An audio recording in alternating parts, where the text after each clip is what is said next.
Oi, gente, tudo bem? Estou de volta com a graça de Deus para lermos hoje.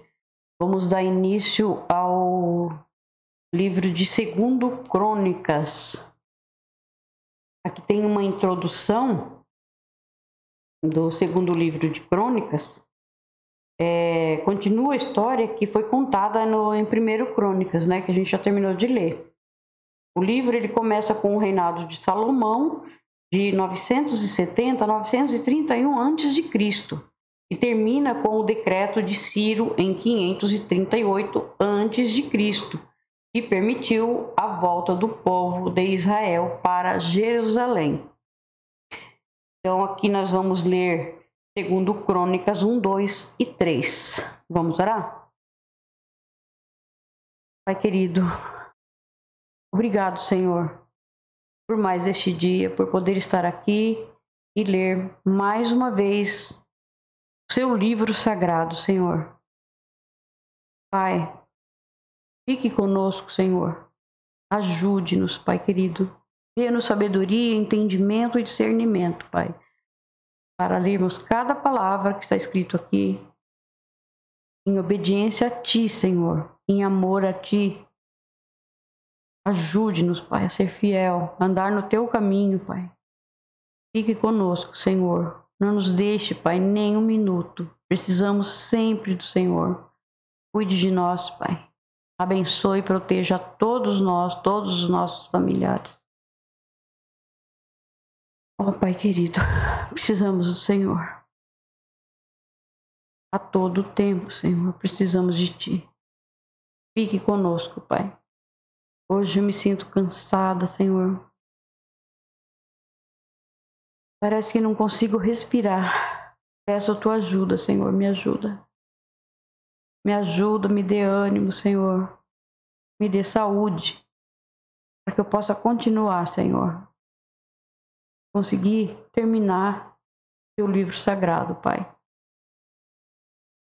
Me proteja, proteja minha família. Ajude-nos. Precisamos de Ti, Pai. Peço, Senhor, que proteja e abençoe a todos os irmãos, irmãs e pastores. E também todos os missionários que estão pregando o Evangelho, Pai. Saíram pelo mundo. Que o Senhor supre as necessidades de cada um, Senhor. Pai, eu quero Te pedir também para o Senhor olhar pelas nossas escolas, Senhor. Pai, olha o que está acontecendo, Pai. É muito triste. Hoje, as mães e os pais estão com os corações doendo, com medo de mandar seus filhos para a escola, porque não sabe o que pode acontecer, Senhor.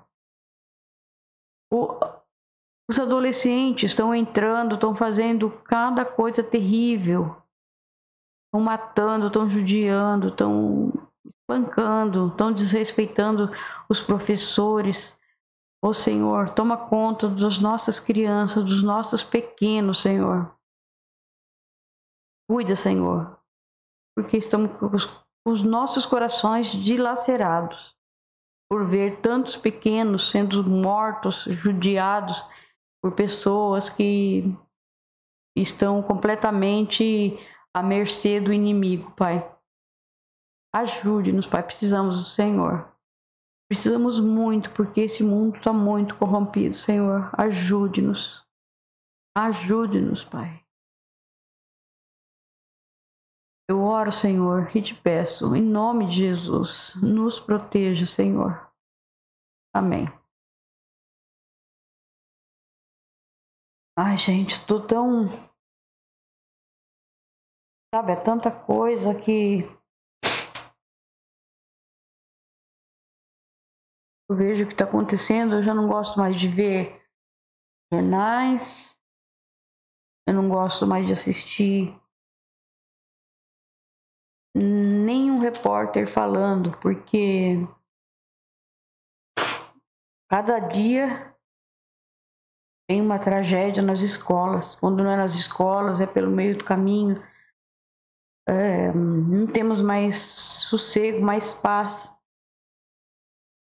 de mandar os pequenos para a escola, e todos, né? Até os grandes, as crianças maiores, os rapazes, até para sair na rua. Nós temos medo que nossos filhos saiam. Então, é o que nós temos que pedir a Deus para proteger a todos, todos. E aguardar com fé e esperança a vinda de nosso Senhor Jesus Cristo para nos salvar dessa terra tão corrompida pelo maligno.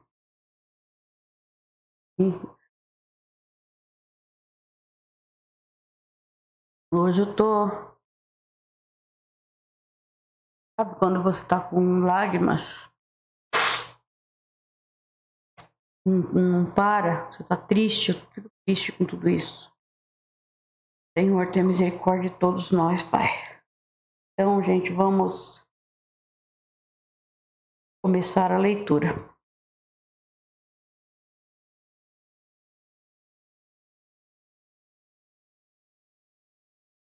Então, nós vamos ler 1, 2 e 3 de 2 Crônicas. O rei Salomão, filho de Davi, conseguiu firmar o seu poder como rei de Israel, e o Senhor, seu Deus, o abençoou e fez o seu poder aumentar muito. Salomão ordenou a todos os comandantes de 1000 soldados, aos de 100 soldados, às autoridades do governo, aos chefes de famílias, enfim, a todos os israelitas, que fossem com ele até o lugar de adoração que ficava em Gibeão. Nessa cidade estava a tenda da presença de Deus, que Moisés, servo do Senhor, havia feito no deserto. A Arca da Aliança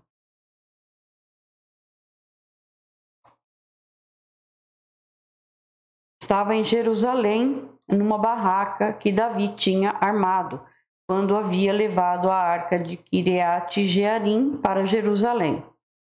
O altar de bronze, que havia sido feito por Bezalel, filho de Uri, neto de Ur, estava em frente da tenda sagrada. O rei Salomão e todo o povo de Israel foram lá para adorar a Deus. Ali no altar de bronze, Salomão ofereceu a Deus em sacrifício 1000 animais que foram completamente queimados. Olha quantos animais que eram sacrificados, né? Os animais inocentes, assim como o Senhor Jesus fez. Ele foi sacrificado também, né? Naquela cruz, crucificado, para que os nossos pecados fossem pagos por ele. E todo aquele que nele crer não pereça e tenha vida eterna, e é salvo por ele. Então, ele ressuscitou o terceiro dia, ele subiu aos céus, e logo ele virá para nos buscar. Podem ter certeza disso, ele virá nos buscar. Não sabemos quando, nós não sabemos nem data, nem dia, nem horário, nunca sabemos de nada. Nós só sabemos e temos certeza que ele virá, porque ele prometeu e ele virá.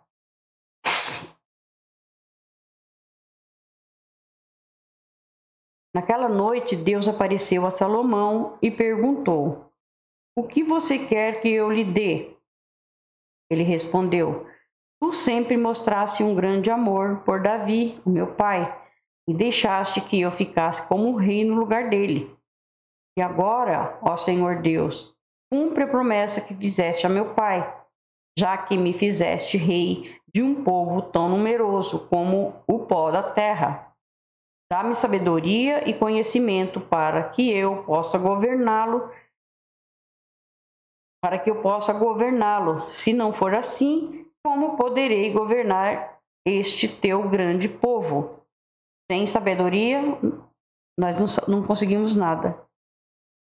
Podemos ter riqueza, mas sem sabedoria não dá, né? sabedoria de Deus.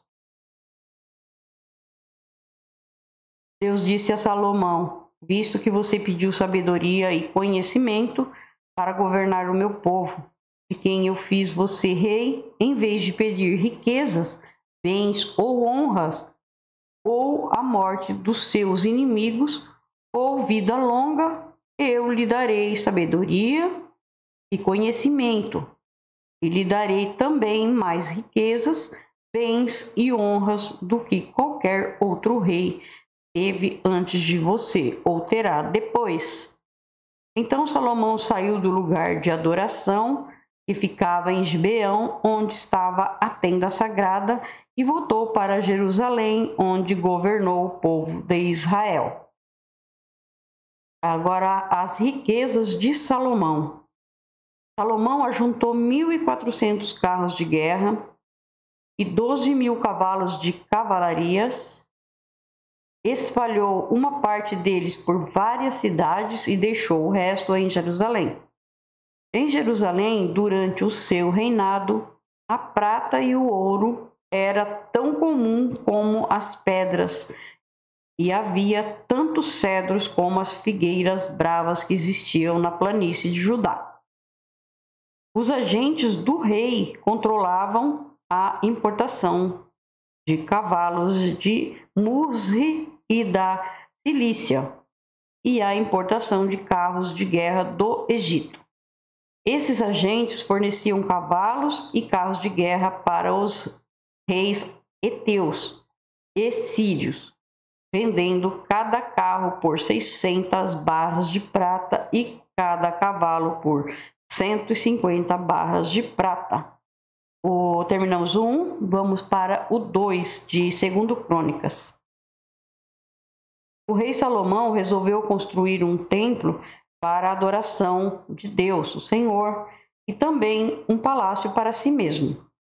Alistou 70.000 homens para carregarem o material e 80.000 para cortarem pedras nas montanhas, e colocou 3.600 chefes para dirigirem o trabalho.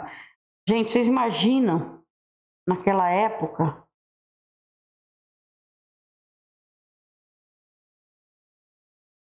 eles construíram o templo, né, o primeiro templo, depois foi feito o segundo, mas a riqueza que foi feito o templo, imagina tudo que foi colocado, ouro, prata, bronze, tudo feito de primeira qualidade, tudo. Você imagina o luxo que fez aquilo e todo o trabalho que tiveram de cortar pedra, colocar pedras, sendo que não tinha a tecnologia que tem hoje, né? Você imagina o tanto de trabalho que tiveram? Eu imagino, nossa. Depois mandou a Irão, rei de Tiro, a seguinte mensagem: você vendeu ao meu pai, o rei Davi, cedros para que ele construísse o seu palácio. Agora faça o mesmo comigo. Estou pronto para construir um templo onde o Senhor, meu Deus, será adorado. Será um lugar santo, onde queimaremos incenso cheiroso em adoração a Deus, e lhe apresentaremos sempre os pães sagrados. Todas as manhãs e todas as tardes ofereceremos em sacrifícios animais que serão completamente queimados. Faremos a mesma coisa nos sábados, nas festas de lua nova e nas outras festas em honra do Senhor nosso Deus. E nossa obrigação fazer isso para sempre. Vou construir um templo enorme, pois o nosso Deus é maior do que todos os outros deuses. Ele é maior e único, né? Porque os outros é tudo falso, tudo estátua, sem poder nenhum, né?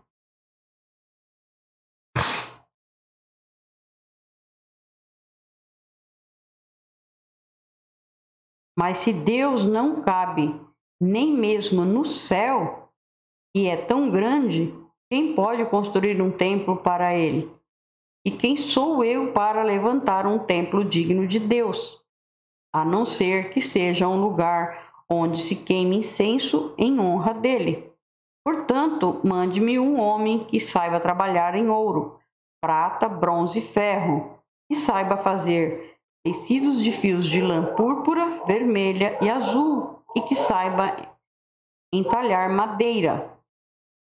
Ele trabalhará em Judá e em Jerusalém com os meus artesãos que foram contratados por Davi, meu pai. Sei que os seus trabalhadores sabem cortar árvores, portanto, mande-me do Líbano madeira de cedro, de pinho e de sândalo. Os meus homens trabalharão junto com os seus, a fim de preparar muita madeira, pois o templo que vou construir será grande e maravilhoso. Para os seus trabalhadores que vão cortar as árvores, eu fornecerei 2.000 toneladas de trigo, 2.000 toneladas de cevada, 400.000 litros de vinho e 400.000 litros de azeite. Em resposta, o rei Irão mandou a Salomão a seguinte carta: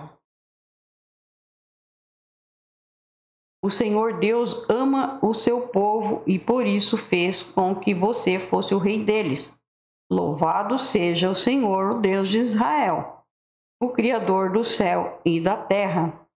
Louvado seja Deus que deu ao rei Davi um filho tão cheio de sabedoria, tão inteligente e prudente, que vai construir um templo para Deus e um palácio para si mesmo.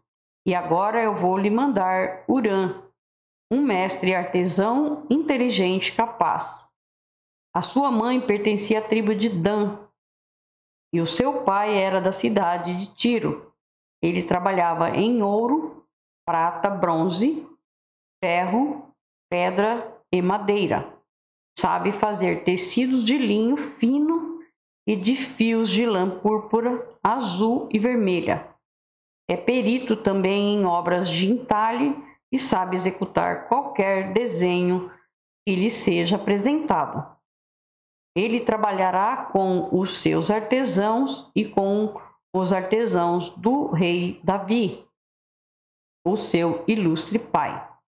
Eu peço que você nos mande o trigo, a cevada, o vinho e o azeite que prometeu.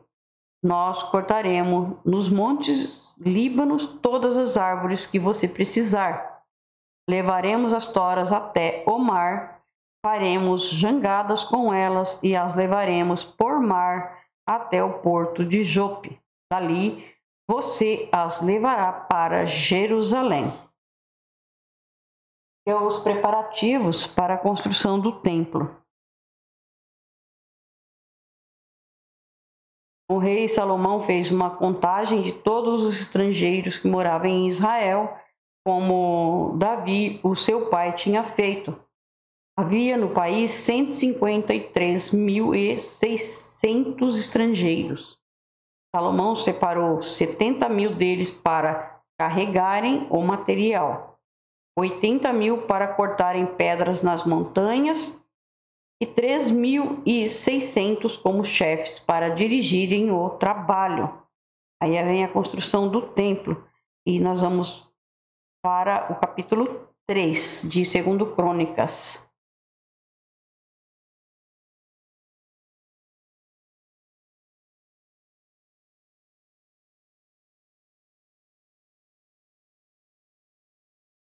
Salomão começou a construir o templo do Senhor Deus em Jerusalém, no Monte Moriá, onde Deus havia aparecido ao rei Davi, o pai de Salomão.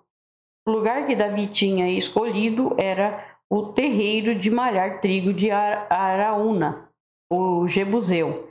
Salomão começou a construção no 2º mês do 4º ano do seu reinado.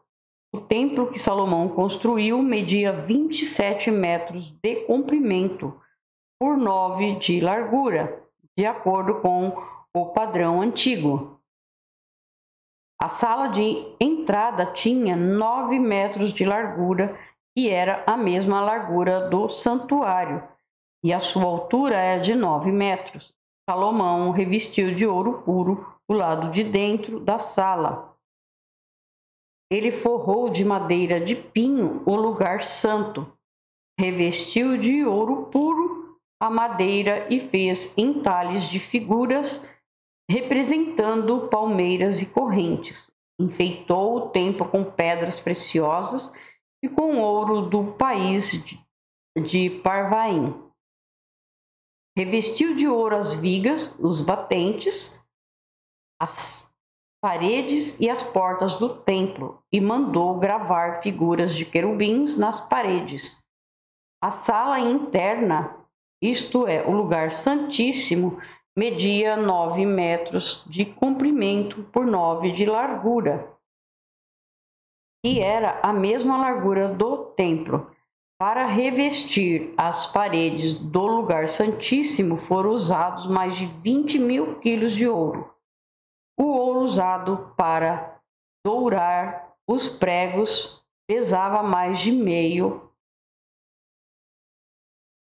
O ouro usado para dourar os pregos pesava mais de meio quilo, e as paredes das salas de cima também foram revestidas de ouro. Salomão mandou fazer 2 querubins de madeira que foram folheados a ouro e os colocou no lugar santíssimo. Cada querubim tinha 2 asas e cada asa media 2,25 centímetros de comprimento. Querubins estavam com as asas estendidas de maneira que a asa de um tocava numa parede e a asa do outro tocava na outra parede, e no meio da sala a asa de um tocava na asa do outro. Imaginou, gente? Que coisa mais linda! Que perfeição, né? As coisas de Deus. Portanto, as asas se estendiam por 9 metros de uma parede à outra. Olha o tamanho disso. Os querubins estavam de pé, olhando para o lugar santo. Salomão mandou fazer uma cortina para o lugar santíssimo. Era tecida de linho fino e de fios de lã azul, púrpura e vermelha e bordada com figuras de querubim. As 2 colunas. O rei mandou fazer 2 colunas, cada uma medindo 15,5 metros de altura, e as colocou em frente do templo. Cada coluna tinha no alto um remate de 2,20 metros de altura. O alto das colunas era enfeitado com um desenho de correntes entrelaçadas e de romãs de bronze, que eram em número de 100. As colunas foram postas na frente da entrada do templo. A que ficava no lado sul se chamava Jaquim, e a que ficava do lado norte se chamava Boaz.